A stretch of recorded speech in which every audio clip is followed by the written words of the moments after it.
पुण्यामध्ये जाऊयात। उपमुख्यमंत्री देवेंद्र फडणवीस पत्रकार परिषद घेत आहेत, थोड्याच वेळात बोलतील।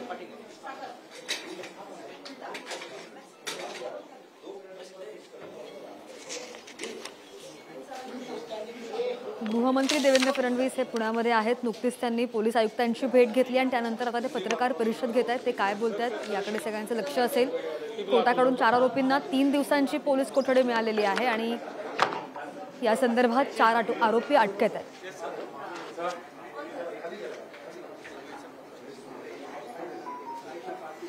पुण्यामध्ये जी एक अतिशय गंभीर घटना घडली, त्या घटनेच्या संदर्भात आपल्याला कल्पना आहे की एका अगदी संघर्षित मुलाने गाडी चालवत असताना त्या ठिकाणी ऍक्सिडेंट केला आणि 2 लोकांचा, एक तरुण आणि एक तरुणी यांचा त्याच्यामध्ये मृत्यू झाला। आणि त्यानंतर घडलेल्या ज्या घटना आहेत या संदर्भात लोकांमध्ये देखील एक संताप आणि नाराजी ही आपल्याला पाहायला मिळाली। या संदर्भात आज मी पोलीस विभागाची बैठक घेतली। आतापर्यंत काय घडलेलं आहे, पुढची ऍक्शन काय आहे आणि त्यासोबत अशा घटना घडू नये म्हणून प्रिव्हेंटिव्ह काय करता येईल, अशा सर्वच बाबतीत चर्चा झाली। मुळातच ही घटना घडल्यानंतर पोलिसांनी कारवाई करत जो काही ऍप्लिकेशन रिमांडचा ज्युव्हेनाइल जस्टिस बोर्डकडे सबमिट केला होता, एकतर त्याच्यामध्ये अतिशय स्पष्टपणे 304 आयपीसीचा कलम हा मेन्शन केलेला आहे आणि स्पष्टपणे हे लिहिलेलं आहे की हा जो काही मुलगा आहे हा 17 वर्ष 8 महिन्याचा असल्यामुळे निर्भया कांडानंतर जे काही अमेंडमेंट झालं आणि 16 वर्षाच्या वरचे जी मुलं असतील त्यांना हिनियस क्राईम मध्ये ऍडल्ट म्हणून ट्रीट केलं जाऊ शकतं। या संदर्भात ही रिमांड ऍप्लिकेशन देखील माझ्याकडे आहे। अतिशय स्पष्टपणे हा मुद्दा मांडलेला आहे आणि याला ऍडल्ट ट्रीट करा आणि हा 304A नाही तर हा 304च आहे, अशा प्रकारे पोलिसांनी त्या ठिकाणी प्रेस केलं होतं। दुर्दैवाने ज्युव्हेनाइल जस्टिस बोर्डने त्याच्यामध्ये वेगळी भूमिका घेतली आणि ऍडल्ट ट्रीट करण्याचा जो अर्ज आहे तो नुसता सीन अँड फाईल अशा प्रकारे बाजूला ठेवला आणि रिमांडच्या अर्जावर त्यांनी मला असं वाटतं की अतिशय लिनियंट अशा प्रकारचा व्ह्यू घेत 15 दिवस सोशल सर्व्हिस करा आणि त्यांनी डी ॲडिक्शन करा, अशा प्रकारच्या गोष्टी त्यामध्ये लिहिल्या। खरं म्हणजे हा पोलिसांकरता देखील एक धक्का होता, कारण अशा प्रकारच्या प्रकरणांमध्ये जिथे पोलिसांनी सगळे पुरावे दिलेले आहेत, कुठल्या हॉटेलमध्ये तो आहे, काय केलेलं आहे, गाडीच्या संदर्भातले पुरावे दिले आहेत, वयाचे पुरावे दिले आहेत आणि सुप्रीम कोर्टाचे जे काही ऑर्डर्स आहेत त्याच्यानंतर जे काही झालेले अमेंडमेंट्स आहेत, या सगळ्या गोष्टी दिल्यानंतर खरं म्हणजे हे अत्यंत आश्चर्यकारक आहे की ज्युव्हेनाइल जस्टिस बोर्डने जी काही भूमिका घेतली ही मला असं वाटतं की नागरिकांच्या आणि शासनाच्याही मनामध्ये प्रश्नचिन्ह निर्माण करणारी आहे.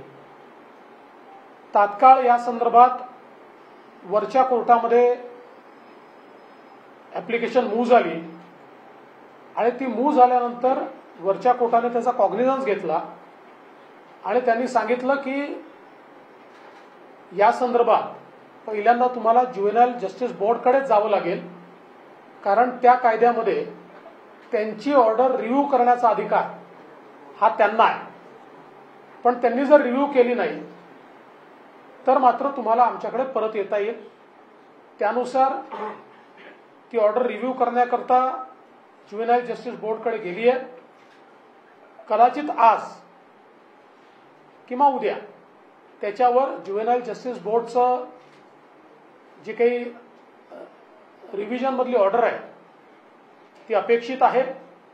मला असं वाटतं की वरच्या कोर्टाचा व्ह्यू बघता मोस्ट प्रोबेबली ते योग्य ऑर्डर देतील, पण त्यांनी जर दिली नाही तर वरच्या कोर्टात निश्चितपणे पुन्हा पोलीस जातील आणि पोलिसांनी ठरवलंय की अशा प्रकारे कोणालाही दारू पिऊन आणि बिना नंबरची गाडी चालवत कोणाला मारण्याचा अधिकार नाहीये. त्यामुळे या प्रकरणामध्ये जिथपर्यंत जावं लागेल तिथपर्यंत जाण्याची पोलिसांची मनीषा आहे. दुसरं, याच्यामध्ये दोन महत्वाचे निर्णय पोलिसांनी घेतले. एक तर ज्यांनी अंडर एजला दारू सर्व्ह केली, मला असं वाटतं की पहिल्यांदाच त्यांच्यावर ऍक्शन झाली आहे. 4 लोकांना अरेस्ट करण्यात आलंय. आजच कोर्टाने त्यांना 4 दिवसाची रिमांड देखील दिलेली आहे. त्यासोबत जो मुलगा आहे त्याच्या वडिलांवरही त्या ठिकाणी गुन्हा दाखल करण्यात आलेला आहे, कारण कायद्याच्या अंतर्गत आपला मुलगा अज्ञान आहे हे माहिती असून त्याला गाडी देणं हाही गुन्हा आहे. त्याच्यामुळे त्याच्यावरही त्या ठिकाणी पोलिसांनी त्यांच्यावरही कारवाई केलेली आहे आणि त्यातली पुढची कारवाई लवकरच पोलीस करणार आहेत. मला असं वाटतं की या प्रकरणाला अत्यंत गंभीरतेने पोलिसांनी घेतलंय आणि मला विश्वास आहे की अशा प्रकारे 2 लोकांचा अपघातात मृत्यू होऊन लिनियंटली सोडून देणं हे काही सहन केलं जाणार नाही. त्यानुसार त्याच्यावर उचित कारवाई आहे चाललेली आहे. त्याच्यात न्याय हा निश्चितपणे मिळेल. यासोबत काही मूलभूत मुद्दे देखील चर्चेला आलेले आहेत या प्रकरणातनं. त्यामध्ये रेसिडेन्शियल एरियातले पब्स असतील हा एक महत्वाचा मुद्दा आहे. त्या ठिकाणी आयडेंटिटी चेकिंग कुठलं होत नाही हा देखील महत्वाचा मुद्दा आहे. आयडेंटिटी चेकिंगचा अर्थ असा आहे की आपण बघितलं असेल तर त्यांच्यावर एक कंपल्शन आहे की त्यांनी आयडेंटिटी आणि एज चेक करूनच लोकांना आतमध्ये जाऊ दिलं पाहिजे. त्याचं चेकिंग कुठे होत नाहीये. त्या संदर्भात एन्फोर्स करणं आणि सीसीटीव्हीतनं ते मॉनिटर करणं अशा प्रकारचं एक पोलिसांशी चर्चा झालेली आहे, ते करणार आहे. त्यासोबत मोठ्या प्रमाणात ज्या भागामध्ये अशा प्रकारचे जॉईंट्स आहेत त्या भागामध्ये नाकाबंदी करून ड्रंकन ड्रायव्हिंग या संदर्भात इफेक्टिव्ह ऍक्शन घेणं हे देखील आता मोठ्या प्रमाणात करण्यात येणार आहे.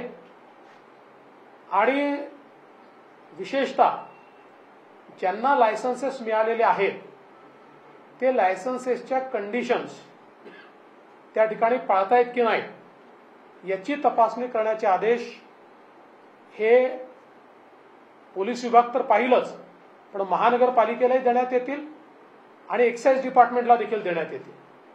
आणि त्यानुसार जिथे व्हायोलेशन्स आहेत त्या ठिकाणी थेट क्लोजर्सचे ऑर्डर्स हे देखील देण्यात येतील. कुठल्याही प्रकारचा FL3चा नवीन लायसन्स देताना त्या ठिकाणी एक तर तो रेसिडेन्शियल एरिया असू नये आणि त्याचे काही काटेकोर नियम असावे. अशा प्रकारचं देखील एक त्याची नोट ही मी पोलीस आयुक्तांना तयार करायला सांगितलेली आहे की ज्या माध्यमातून भविष्यामध्ये या गोष्टींवर आपल्याला आळा आणता येईल. यासोबत मला असं वाटतं की कुठेतरी पालकांना देखील माझं निवेदन आहे की त्यांनीही स्वातंत्र्याचा स्वैराचार होत नाहीये याच्याकडे लक्ष दिलं पाहिजे. आता या केसमध्ये पालकांनी लक्षात घेतलं पाहिजे की पहिल्यांदाच ज्युव्हेनाईल जस्टिस ऍक्टच्या अंतर्गत पालकांच्या विरुद्ध या ठिकाणी जी काही तरतूद आहे ती इन्व्होक करण्यात आली आहे आणि यापुढे ही प्रत्येक वेळी करण्यात येईल.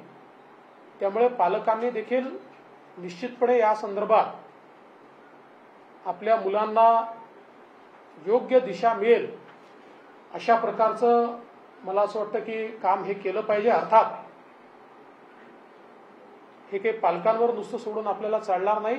त्या दृष्टीने पोलीस देखील आणि इतर डिपार्टमेंट्स देखील या संदर्भात कडक कारवाई करतील. आता या दिशेनं सगळं जे काही मी आपल्याला सांगितलं तिथपर्यंत झालेलं आहे. आता ज्युव्हेनाईल जस्टिस बोर्डचा जो काही आदेश आज किंवा उद्या येईल त्याच्या आधारावर पुढची कारवाई ही पोलिसांच्या वतीनं केली जाईल. आम्हाला अपेक्षा है कि रिमांड भी है.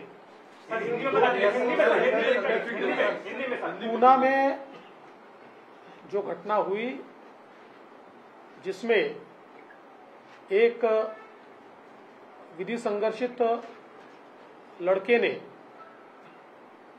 एक कार चलाते हुए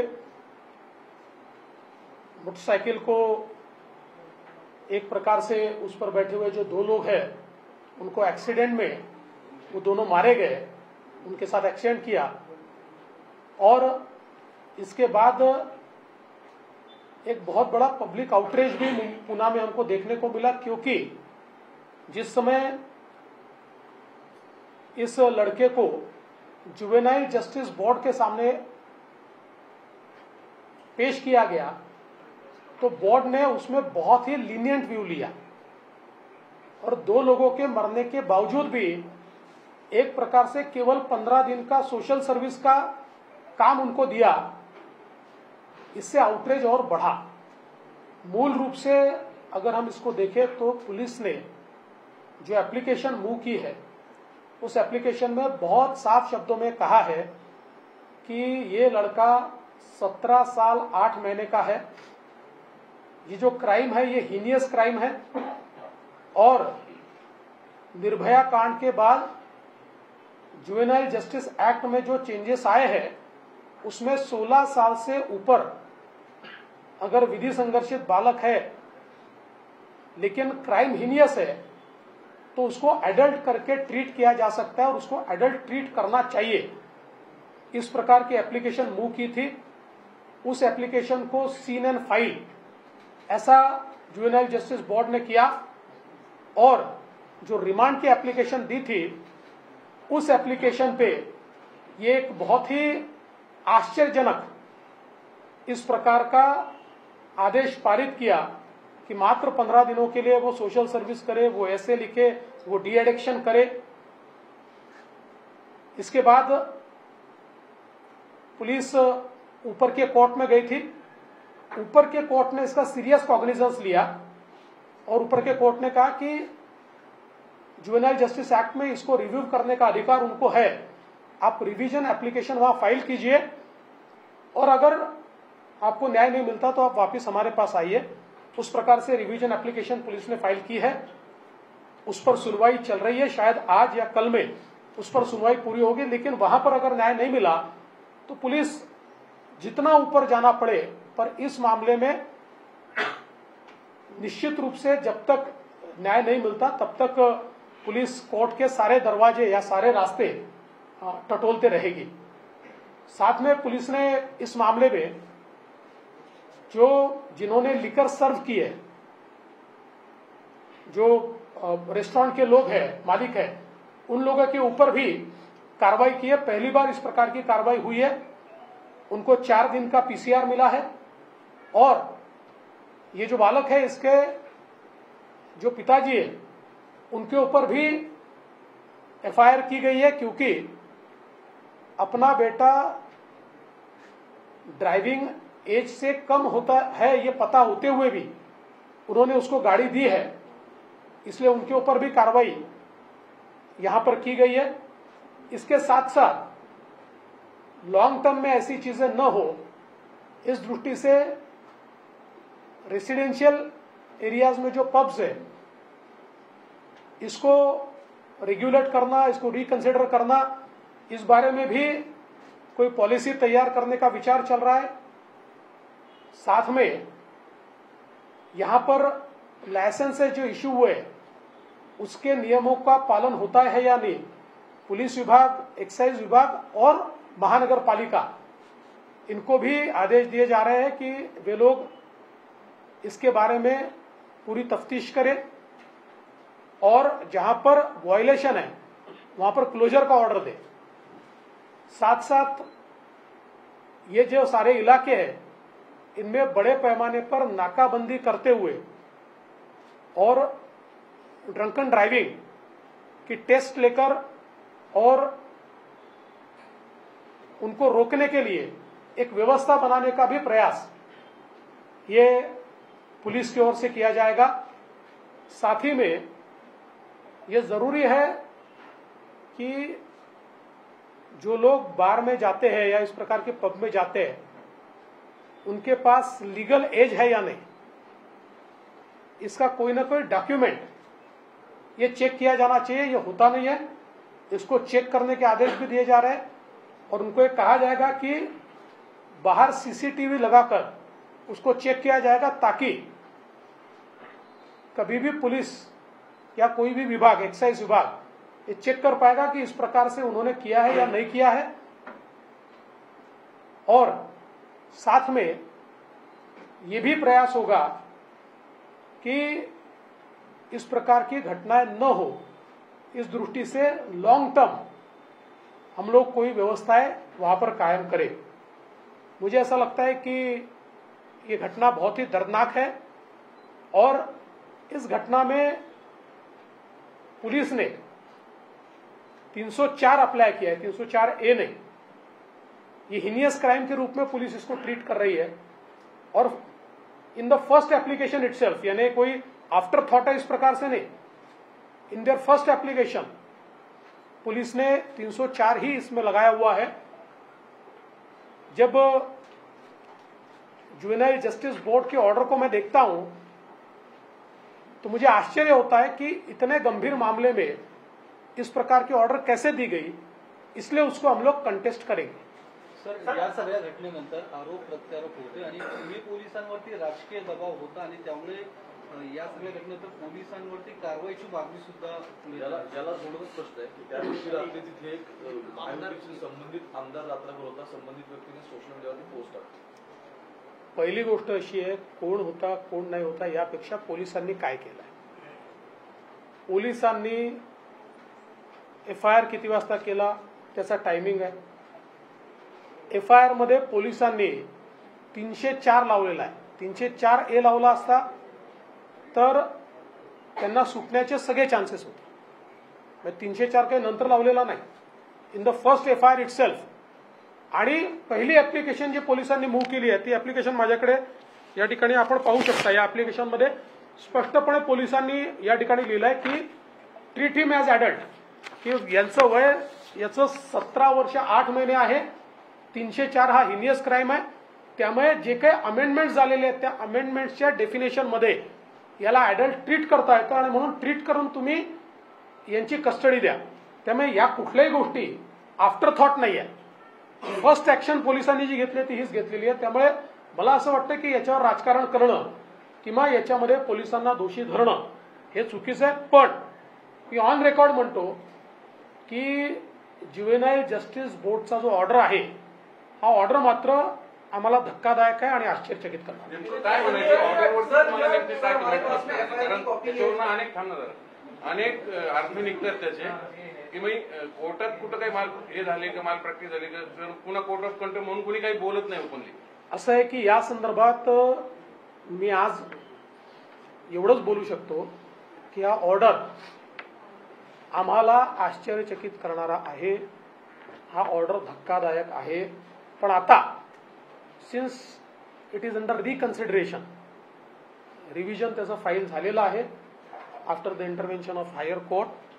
मला असं वाटतं यापेक्षा जास्त याच्यावर बोलणं हे योग्य नाही.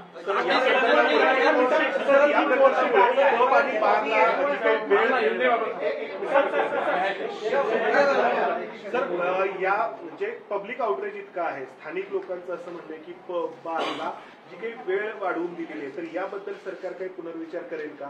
आणि परवानगी देताना अगदी पार्किंग स्पेस आहे तिथेही कोणी बार सुरू करू शकतं किंवा पब सुरू करू शकतं, तर याबद्दलचे काही नियम आहेत तर ते पुन्हा काही पुनर्विचार त्याचा होईल का?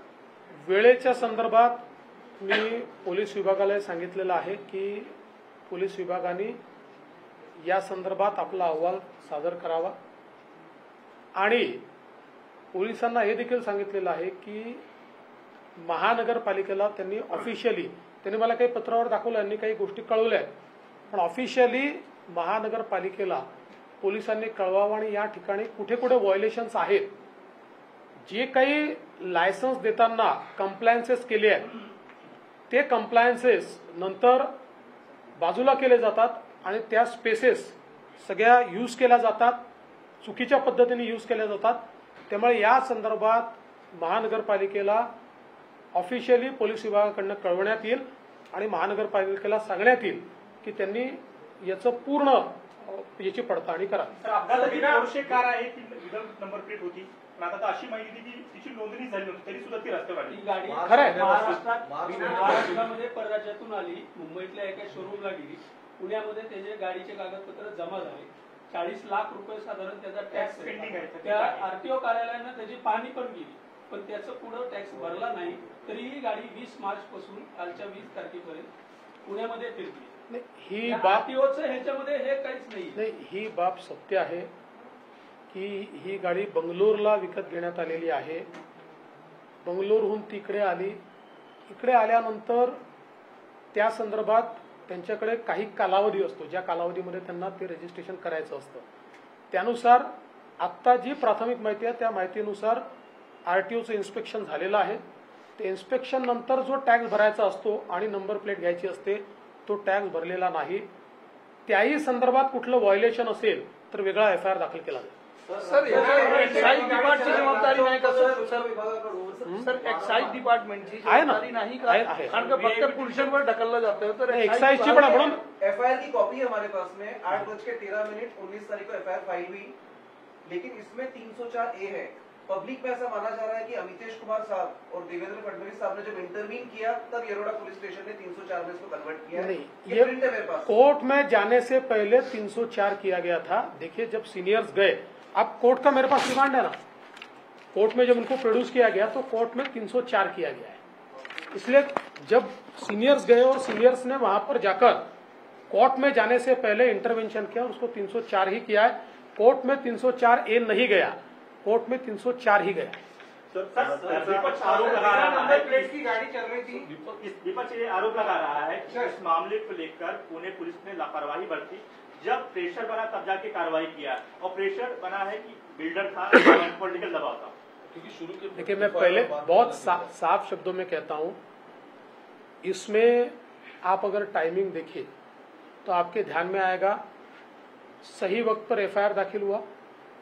एफआईआर दाखिल होने के बाद जब सीनियर्स ने इंटरवेंशन किया और सीनियर्स ने कहा कि 304A ये तो एक प्रकार से उनको नेग्लिजेंस का फायदा मिलेगा, इसमें तो क्लियर कट ये दिख रहा है क्या घटनाएं हुई है. इसलिए जब उनको कोर्ट में प्रोड्यूस किया गया उस समय 304 ही लगाया गया. कोई नेग्लिजेंस इसमें नहीं है, कोई दबाव नहीं है. और मैंने तो इतना ही नहीं, सीपी साहब को ये कहा है, एक एसीपी को हमने पूरा जितना समय वो पुलिस स्टेशन में वो लोग थे उस पूरे समय का सीसीटीवी फुटेज देखने को कहा है.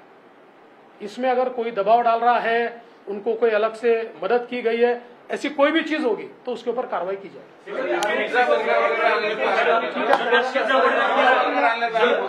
म्हणूनच हे जे पिझ्झा बर्गर वगैरेचे जे आरोप आहे त्याकरताच आपण सीसीटीव्ही पडताळणी करायला सांगितले आणि असं केलं असेल बरखास्त करून टाका.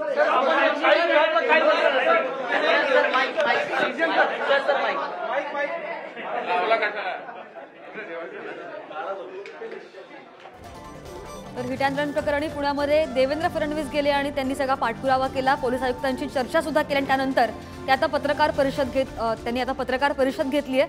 304 कलमांतर्गत ही कारवाई होईल असं सुद्धा त्यांनी सांगितलेलं आहे आणि अपघाताप्रकरणी कठोरात कठोर कारवाई करणार असं सुद्धा त्यांनी म्हटलंय। तर या अपघाताप्रकरणी सध्या 4 लोकांना अटक झालेली आहे आणि किती वाजता FIR दाखल झाला याची सुद्धा माहिती त्यांनी दिलेली आहे।